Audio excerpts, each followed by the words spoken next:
So sis, I'm sorry I didn't catch your name the first time. What was your name? Naish. So Naisha. Nah, I got you, nah. Now my question to you, and you already answered some questions. I'm just gonna use you for an example for others because you have some understanding, right? A little is better than nothing. Stopping and listening to God is better than walking away and not doing nothing. You understand? So you have the foundation to start, and that's where we're gonna start with, right? Now my question to you is, do you feel that black people have improved in the last 50 years? We still killing each other, she said. What else? Police is killing us. That hasn't changed. Hey, sis, 30 years ago was Rodney King. Can you believe that? And guess what? 2020, we still got Ahmaud Arbery, George Floyd. Nothing changed. What else you got? Off the top of the head. What about drug use? What about single parent households? And what about those that sell the drugs? You understand? That's it. Now my question to you, sis, is you said you already knew and your husband knew? Husband or boyfriend? Common law. So now let me show you another law then. Read Hebrews 13:4. As we come into the truth, a lot of us came in with girlfriends, boyfriends, or we had a fiance. But as you come in, God says he only deals with marriage. So as you come in, that's the man you're gonna be with the rest of your life, and that's how you guys feel about that. Even though it's common law in America, God says, make that thing official. God says get married. We even have brothers that are out here that came in with a girlfriend, now they're married, happily married, because God says their boyfriend and girlfriend is not biblical. Let's read that. Hebrews chapter 13 and verse 4. Marriage is honorable in all. So God says marriage is honorable in all. So it didn't say boyfriend, girlfriend, none of that stuff, or hit it and quit it, side piece, none of that. I'm not saying that that's how it's getting. You know what I'm saying? I'm saying it for everybody listening. Read. In the bed, undefiled, but whoremongers and adulterers, God will judge. So sis, I know you say you're watching online at home, but when you come around the congregation, these standards will be kept and you'll have a bar to strive to. You understand? So at home, it's harder to pinpoint the sins you're dealing with because you're not around people that have already had those sins and put them off themselves. For example, if you never ran into us, it might have been a year, 2 years, maybe never that you figured out you should have got married. In your head, it'd be like common law marriage. But when God says whoremongers and adulterers, he will judge. If you never came around and learned that, when Christ came back, you wouldn't fall under the righteous side of marriage. You understand? Same thing with pants. So it's good. Now you understand it. Your boyfriend understands it. The next step for you to do is actually come into the fold. I'm trying to let go of pants. Hey, wanna know how it's easier to let it go? When you got sisters around you that you've seen put a dress on. If you got sisters around you that are wearing pants, obviously they're gonna only tell you wear pants and leggings. But you got sisters that's like, oh, I wear this dress. Sis, look at this dress. This dress will look good on you. Yada, yada, yada. They're gonna strive and make sure that you keep the commandments just as good as they are. And you're gonna have that crew, or that, what's the word I'm looking for? That the peers around you that are gonna be able to build you up in that. You just bought that? Nehemiah, you're feeling nauseous. Understood. I'm gonna tell you that something you might have not known. Because you know it's a Sabbath day today, right?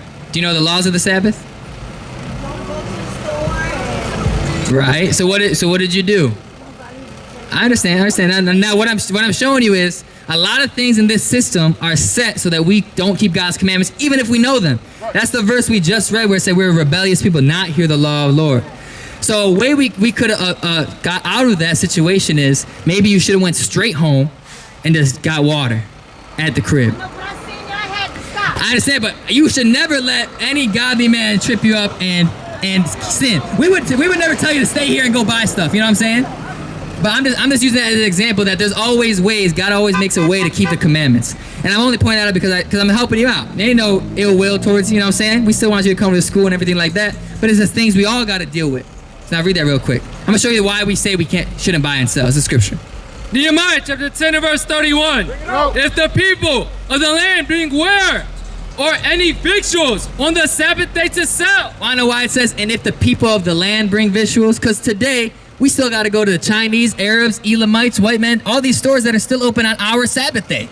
So it's known that these other nations prey on us in our laws, knowing that we shouldn't be buying, but every store you see around you is open. Right. But don't let that trip you up to that. Ginger ale is over there. I'm a little sick. I should go over there. Because they don't care about your laws. They don't care that you're in the ghetto or not. All that money you just spent is going right out to Irondequoit, Henrietta. Hell, they might even be owned by a New York City corporation. You never know. Read. And if the people of the land bring ware and eat victuals on the Sabbath day to sell, that we would not buy it of them. What did it say? It said we would not buy it of them. So now these are just different laws. So now, if you have the ability, you should come around to school today. Go home, get a dress on, bring the man, and learn. That should be what you do today, because we have class later today. 5. East Main. No, we got a school. We got sisters. That's what I'm saying. There's sisters and children. They don't come out here because it could get dangerous. So we leave them at the school. But there's sisters that can help you out with learning this stuff faster, being an example for you. I can't teach you how to wear a dress. You know what I'm saying? But if you get around those sisters, it'll accelerate your learning. I know you're a smart sister. I can tell you're intelligent. So you want to learn more. It's just that stopgap. Like, I want to learn more, but how do I learn more? So, but I'm telling you, that's how you're going to be able to do it. So you should get on the phone with your man and be like, hey, we should go to the school today and learn. I know we've both been watching online, but what's better than being in person? That's right. You understand? Every single time you got to end that video, you got to search for another one. But what about if these people were right in front of you, able to help you? You got a problem in your life? Hey, this is what the scripture says to how to heal it. You've been around 2-3 years. Hey, you got a problem, we'll help you with it. You understand what I'm saying? This is community building, nation building. A lot of our families ain't even around for us when we need them. But God says we're standing here to help our people. So don't go home and be like, you know what? I saw him on the street. You know what we should do today? Watch class from home. That's not how we do. You should never just be like at home. You should never be comfortable at home continually knowing you're Israelite. Because guess what? Doesn't the Bible say that they used to all go to Jerusalem and celebrate? That means they had to get off their behind and leave. So same thing today. We have to get off our behind and go to the school. Right. You understand what I'm saying? We used to scream black power while Heron was pushed. But at the end of the day, nothing's in vain. IUIC has been given a vision. The tents of Judah has risen. Many has attempted the mission, minor murmuring, omitting, and missing the mark.